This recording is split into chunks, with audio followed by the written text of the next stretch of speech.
Assalamualaikum warahmatullahi wabarakatuh. Sebelum saya menceritakan kisah ini, saya sangat berterima kasih kepada teman-teman yang sudah like, komen, dan subscribe di channel ini. Tulis, amin, di kolom komentar. Serta semoga yang subscribe diberi kesehatan, umur panjang, dan kelancaran rezekinya. Langsung saja kita simak kisah lengkapnya. Bella menatap pantulan dirinya di cermin, merapikan keras seragamnya sebelum berangkat kerja sebagai seorang polisi wanita.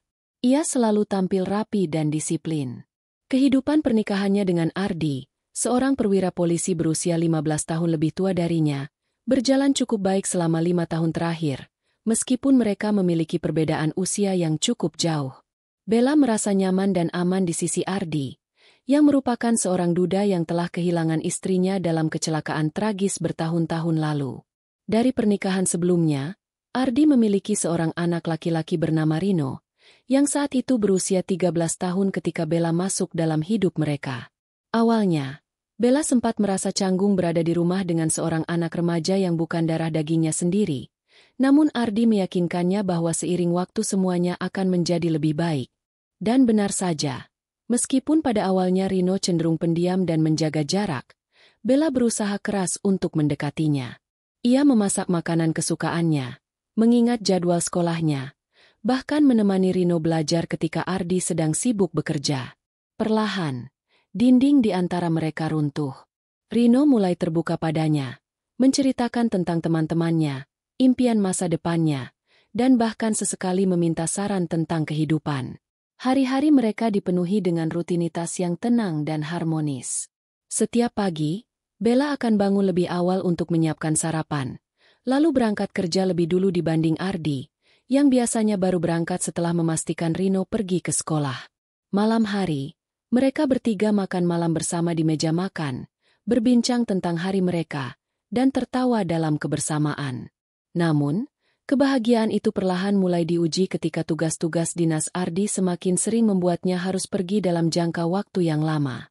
Sebagai perwira dengan pangkat tinggi, tanggung jawabnya semakin besar, dan seringkali ia mendapat tugas dinas di luar kota selama berbulan-bulan. Awalnya, Bella dan Rino sudah terbiasa dengan kondisi itu. Mereka akan berbicara dengan Ardi melalui telepon atau video call. Tetapi seiring berjalannya waktu, rasa kesepian mulai menyusup ke dalam rumah mereka. Bella tidak hanya merasakan kekosongan sebagai seorang istri yang jarang bersama suaminya, tetapi juga sebagai seorang wanita yang butuh kehangatan dan perhatian. Di sisi lain, Rino, yang kini sudah menginjak usia 18 tahun, bukan lagi anak kecil yang dulu harus diarahkan. Ia tumbuh menjadi pemuda yang dewasa, mandiri, dan memiliki sikap yang lebih matang. Kedekatan yang selama ini terasa seperti hubungan ibu dan anak perlahan berubah menjadi sesuatu yang lebih rumit, sesuatu yang Bella sendiri tidak pernah duga akan terjadi. Dan dari sinilah awal dari kehancuran yang tidak mereka sadari mulai terbentuk. Malam itu, Bella duduk sendirian di ruang tamu, tangannya menggenggam ponsel, menatap layar yang menunjukkan pesan terakhir dari Ardi. "Maaf sayang, aku masih sibuk, nanti aku telepon ya, jaga diri baik-baik." Pesan singkat itu sudah cukup untuk membuat hatinya semakin berat. Sudah 3 bulan sejak terakhir kali ia melihat suaminya secara langsung. Ardi mendapatkan tugas dinas jangka panjang di luar kota, dan meskipun mereka masih sering berkomunikasi, perasaan kesepian itu semakin menguasai dirinya. Lewat telepon atau video call, tetap saja itu tidak bisa menggantikan kehadiran fisiknya. Bella menarik napas dalam-dalam. Ia mencoba mengalihkan pikirannya dengan membaca buku, menonton televisi, bahkan menyibukkan diri dengan pekerjaan. Tapi di dalam hatinya, ada sesuatu yang mulai terasa hampa di rumah ini. Satu-satunya yang masih menemaninya adalah Rino, yang kini berusia 18 tahun. Rino bukan lagi anak laki-laki kecil yang dulu harus ia rawat. Ia telah tumbuh menjadi seorang pria dewasa dengan tubuh tinggi, suara yang lebih berat, dan sikap yang semakin matang. Meski masih memiliki sifat remaja, Rino kini lebih mandiri dan bertanggung jawab. Beberapa waktu terakhir, Bella mulai menyadari perubahan dalam cara mereka berinteraksi. Rino tidak lagi bersikap seperti seorang anak kepada ibu tirinya. Ada sesuatu yang berbeda dalam cara dia menatapnya. Tatapan yang lebih lama dari biasanya, seakan menyimpan sesuatu yang sulit dijelaskan. Namun, Bella mengabaikan perasaan aneh itu. Ia selalu meyakinkan dirinya sendiri bahwa Rino hanyalah anak tirinya, dan semua yang ia rasakan hanyalah imajinasi semata, sampai akhirnya pada suatu malam Bella jatuh sakit. Demam tinggi menyerangnya secara tiba-tiba, membuat tubuhnya lemas tak berdaya. Ia mencoba bangkit dari tempat tidurnya untuk mengambil obat di lemari, tetapi tubuhnya terlalu lemah untuk bergerak. Saat itulah, Rino yang baru pulang dari kampus menemuinya tergeletak di tempat tidur dengan wajah pucat. Tanpa ragu, Rino segera bergegas ke dapur, menyiapkan air hangat dan mengambil obat. Ia bahkan memasakkan bubur untuk Bella, lalu dengan sabar menyuapinya. Bella yang awalnya merasa canggung perlahan mulai merasa nyaman. Rino merawatnya dengan penuh perhatian, lebih dari sekadar seorang anak kepada ibu tirinya. Tangannya begitu lembut saat menyeka kening Bella dengan kain basah, dan tatapannya penuh kekhawatiran yang tulus. "Bu, kalau ada apa-apa, jangan ragu buat panggil aku," kata Rino dengan suara pelan. Bella menatapnya.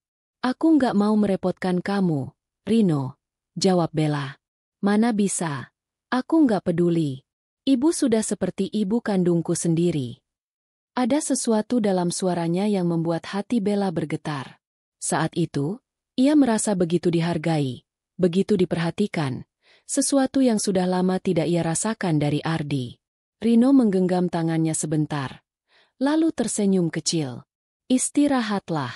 Aku ada di sini kalau ibu butuh apa-apa."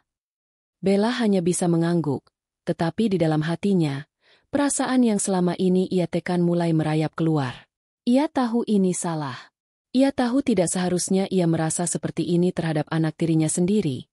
Tapi semakin ia mencoba mengabaikan, semakin perasaan itu tumbuh. Bella tidak menyadari bahwa batas yang selama ini ia jaga perlahan mulai runtuh. Sejak malam itu, ada sesuatu yang berubah di antara Bella dan Rino. Awalnya Bella mencoba menganggap semuanya seperti biasa. Ia meyakinkan dirinya bahwa perhatian Rino hanyalah bentuk kasih sayang seorang anak terhadap ibu tirinya. Tapi semakin hari, semakin sulit untuk mengabaikan perubahan kecil dalam interaksi mereka. Rino kini lebih sering berada di dekatnya, bahkan untuk hal-hal kecil yang dulu tidak pernah ia lakukan. Ia mulai membantu Bella menyiapkan sarapan di pagi hari, menawarkan diri untuk mengantar dan menjemputnya dari kantor, dan selalu memastikan Bella tidak merasa kesepian saat malam tiba. Yang lebih mengganggu Bella adalah cara Rino menatapnya. Dulu Rino hanya menatapnya seperti seorang anak melihat ibunya, tapi sekarang tatapan itu terasa berbeda. Ada sesuatu yang tersembunyi di balik matanya, sesuatu yang sulit diartikan, tapi cukup untuk membuat hati Bella berdebar. Suatu sore, saat Bella baru pulang kerja, ia menemukan Rino sedang duduk di teras rumah sambil membaca buku. Pemandangan itu seharusnya biasa saja, tapi kali ini ada yang berbeda. Rino mengenakan kaos tipis dan celana pendek, memperlihatkan tubuhnya yang kini semakin tegap. Rambutnya berantakan karena angin sore, dan wajahnya terlihat begitu tenang di bawah sinar matahari yang mulai meredup. Entah kenapa, Bella tidak bisa mengalihkan pandangannya. Saat Rino menyadari kehadirannya, ia tersenyum. "Ibu sudah pulang," katanya. Bella tersentak dari lamunannya. Ia buru-buru mengalihkan pandangan dan mengangguk. "Iya, baru saja. Kamu lagi baca apa?" tanyanya. Rino mengangkat bukunya. "Tentang psikologi. Seru juga ternyata." Bella mencoba mengalihkan pikirannya dengan duduk di sebelah Rino, berusaha tetap bersikap wajar. Mereka mulai berbincang santai seperti biasa. Tapi kali ini ada sesuatu yang tidak bisa Bella hindari. Cara Rino mendekat sedikit demi sedikit, seakan ingin menghapus jarak di antara mereka.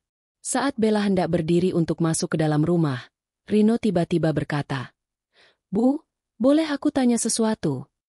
Bella menoleh. "Apa?" Rino menatapnya dalam. "Ibu pernah merasa kesepian gak? Sejak ayah sering dinas di luar kota?" Pertanyaan itu seperti petir yang menyambar di siang bolong. Bella terdiam, tidak tahu harus menjawab apa. "Aku tahu ayah sibuk, tapi kadang aku merasa ibu terlalu banyak menanggung semuanya sendirian," lanjut Rino dengan suara pelan. Bella menelan ludah. "Aku baik-baik saja, Rino. Tapi aku nggak yakin, jawab Rino dengan nada yang lebih dalam. Aku lihat cara ibu menatap kosong ke ponsel setiap malam. Aku dengar suara napas berat ibu saat sendirian di kamar. Aku tahu ada sesuatu yang hilang dalam hidup ibu. Bella merasa dadanya sesak. Ia ingin membantah, ingin mengatakan bahwa semua itu hanya perasaan Rino saja. Tapi kenyataannya setiap kata yang keluar dari mulut anak tirinya itu benar adanya. Itu memang krisis, memang merasa kosong. Tapi itu bukan alasan untuk membiarkan sesuatu yang lebih buruk terjadi. Dengan tergesa-gesa, Bella berdiri. Sudah malam. Aku masuk dulu ya, katanya.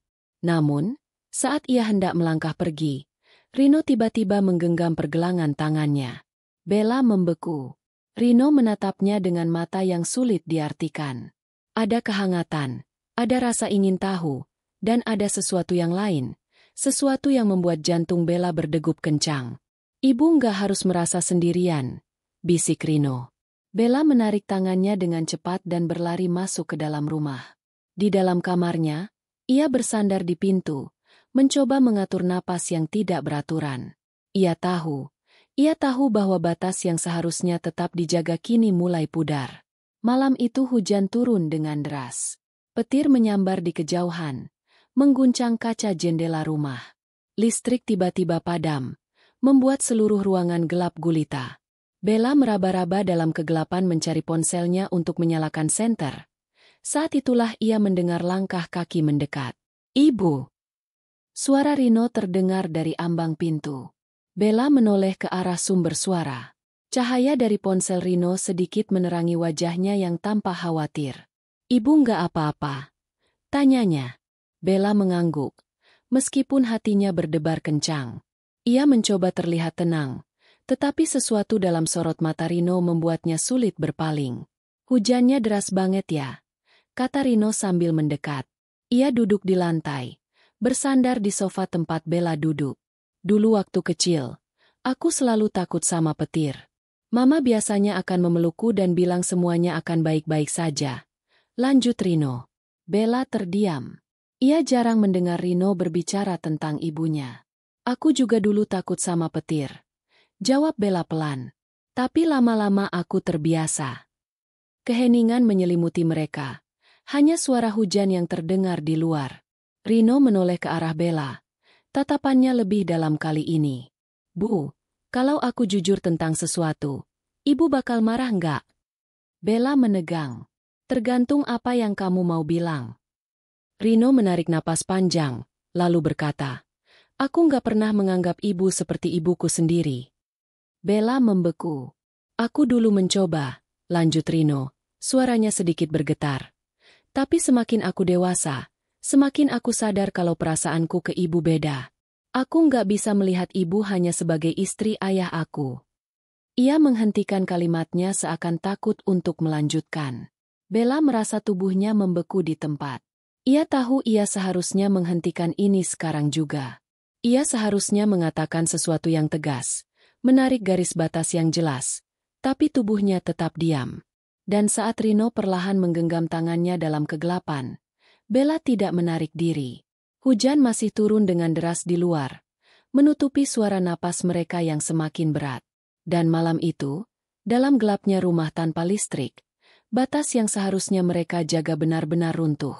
Keesokan paginya, Bella bangun dengan perasaan campur aduk. Ia menatap langit-langit kamar, mencoba meyakinkan dirinya bahwa semua yang terjadi semalam hanyalah mimpi buruk. Tapi saat ia melihat ke samping dan menemukan Rino masih tertidur di sofa kamarnya, kenyataan menghantamnya dengan keras. Tangannya gemetar saat ia menyentuh perutnya. Ada perasaan aneh di sana, sebuah firasat yang menyesakkan dada. Beberapa minggu kemudian, firasat itu terbukti benar. Bella menatap alat tes kehamilan di tangannya. 2 garis merah yang jelas terlihat membuat dunianya seakan berhenti berputar. Dengan tangan gemetar, ia menjatuhkan alat tes itu ke lantai. Air mata mulai mengalir di pipinya. Apa yang sudah ia lakukan? Bagaimana ia bisa menghadapi Ardi? Dan yang lebih penting, bagaimana ia bisa menghadapi dirinya sendiri? Bella terduduk di lantai kamar mandi, Matanya terpaku pada alat tes kehamilan yang tergeletak di lantai. 2 garis merah itu seolah menjerit di hadapannya, menghantamnya dengan kenyataan yang tak bisa ia tolak. Tangannya gemetar, dadanya terasa sesak. Ini bukan sekadar kesalahan kecil yang bisa diabaikan. Ini adalah sebuah konsekuensi yang tidak bisa dihindari. Pikirannya berputar liar. Bagaimana ia bisa menyembunyikan ini dari Ardi? Apa yang akan terjadi jika suaminya mengetahui kebenaran ini? Dan Rino, apakah ia menyadari sejauh apa semua ini telah berjalan? Tiba-tiba, suara ketukan di pintu kamar mandi membuatnya tersentak. "Ibu!" Suara Rino terdengar pelan. Bella buru-buru menghapus air mata yang mengalir di pipinya, berusaha mengendalikan emosinya. Ia mengambil nafas dalam-dalam sebelum membuka pintu. Rino berdiri di sana, matanya penuh kekhawatiran. "Ibu kenapa dari tadi nggak keluar-keluar?" tanyanya. Bella menelan ludah, mencoba mencari kata-kata yang tepat. Tapi sebelum ia bisa menjawab, Rino melihat alat tes kehamilan yang masih tergeletak di lantai. Ia terdiam. Wajahnya yang awalnya penuh tanya kini berubah drastis. Matanya membelalak. Nafasnya tercekat. "Ibu," suaranya nyaris berbisik. "Ini maksudnya?" Bella tidak sanggup menjawab. Ia hanya menundukkan kepala, seakan berharap bumi menelannya saat itu juga. Keheningan panjang menyelimuti mereka. Hanya suara jam dinding yang terdengar, seakan memperlambat waktu yang berjalan begitu berat. Akhirnya, Rino menelan ludah dan berkata, "Ini anak aku kan?" Bella mengangkat kepalanya perlahan. Ia melihat ketakutan dalam mata Rino, tapi juga ada sesuatu yang lain, sebuah kesadaran bahwa mereka telah melakukan sesuatu yang tak bisa diperbaiki. "Rino, ini salah," bisik Bella dengan suara gemetar. "Kita nggak seharusnya." "Tapi ini sudah terjadi," potong Rino. Suaranya lebih keras dari yang ia maksudkan. Ia mengacak rambutnya dengan frustasi, lalu berjalan mondar-mandir di dalam kamar. "Aku nggak tahu harus gimana aku." Mereka berdua terperangkap dalam dilema yang tak punya jalan keluar. Bella meremas ujung bajunya. Ia tahu bahwa hanya ada 2 pilihan di hadapannya. Merahasiakan semuanya dan hidup dalam kebohongan, atau mengatakan yang sebenarnya dan menghadapi kehancuran yang tak terhindarkan. Dan saat itulah suara lain terdengar dari ruang tamu. Suara yang membuat darah Bella membeku di tempat. Suara pintu depan yang terbuka dan suara seorang pria yang tak asing lagi baginya. "Bella!" Suara Ardi terdengar datar, namun dingin. Bella dan Rino saling menatap dengan panik. Mereka tidak menyangka bahwa Ardi akan pulang lebih cepat dari jadwal. Langkah kaki suaminya terdengar semakin mendekat. Dalam hitungan detik, mereka harus mengambil keputusan. Sebuah keputusan yang akan menentukan segalanya. Bella merasa jantungnya hampir meledak. Dan di saat pintu kamar mereka terbuka, dunia yang mereka kenal runtuh dalam sekejap. Ardi berdiri di ambang pintu kamar dengan ekspresi yang sulit diartikan. Mata tajamnya menyapu Bella yang masih terduduk di lantai. Wajahnya pucat dan terlihat terguncang. Di sisi lain, Rino berdiri dengan gelisah. Kedua tangannya mengepal erat di sisi tubuhnya. "Ada apa ini?" Suara Ardi terdengar datar, tapi dingin. Bella mencoba menarik nafas, berusaha menguasai diri. "Kamu pulang lebih cepat." Ardi menatapnya tajam, lalu melirik ke lantai. Pandangannya jatuh pada alat tes kehamilan yang masih tergeletak di sana. Seketika rahangnya mengeras. Ia memungut alat itu dengan tangan gemetar, menatap 2 garis merah yang begitu jelas. "Apa ini, Bella?" Bella tidak bisa menjawab. Suaranya tercekat di tenggorokan. Rino melangkah maju, mencoba mengatakan sesuatu, tapi Bella buru-buru menahan tangannya di belakang. Ia tahu jika Rino berbicara sekarang, semuanya akan lebih buruk. Ardi menatap mereka berdua. Kecurigaan mulai memenuhi wajahnya. "Aku sudah lama pergi. Kita terakhir bertemu 3 bulan lalu. Jadi, bagaimana mungkin kamu hamil, Bella?" Jantung Bella berdegup kencang. Ia ingin berbohong, tapi kata-kata itu sulit keluar. Bella ingin mencari alasan apapun untuk menutupi kebenaran, tapi lidahnya keluh, tubuhnya terasa lemas. Ardi menatap istrinya dengan tatapan penuh kekecewaan. Jangan diam, Bella. Jawab aku. Bella menggigit bibirnya. Matanya berkaca-kaca. Akhirnya, dengan suara hampir tak terdengar, ia berbisik. Maaf. Kata itu terdengar begitu menyakitkan bagi Ardi. Seketika, ia melangkah mundur, seolah tersambar petir. Jadi benar. Suaranya bergetar. Kamu selingkuh dengan siapa? Bella menundukkan kepala tak sanggup menatapnya. Rino pun hanya bisa menangis dalam diam. Dan saat Ardi menyadari siapa satu-satunya pria lain di rumah ini, wajahnya berubah sepenuhnya. Ia mengalihkan tatapannya ke Rino. Matanya menyala penuh kemarahan. Rino! Teriaknya. Rino tetap diam. Tapi sikapnya sudah cukup menjadi jawaban. Ardi mengerang, melempar alat tes kehamilan itu ke lantai. Tegak kalian! Suaranya pecah, dipenuhi rasa sakit dan amarah yang tak tertahankan. Aku percaya sama kalian, Ardi melanjutkan. Aku tinggalkan rumah ini demi tugas, demi masa depan kita, dan ini yang kalian lakukan di belakangku. Bella terisak. Tangannya menggenggam bajunya sendiri dengan erat. Ardi, aku. Tutup mulutmu. Ardi menghardik dengan suara menggelegar. Ia melangkah maju, mengepalkan tangan, wajahnya merah padam, matanya berkaca-kaca. Tapi tidak ada kelembutan sama sekali di sana.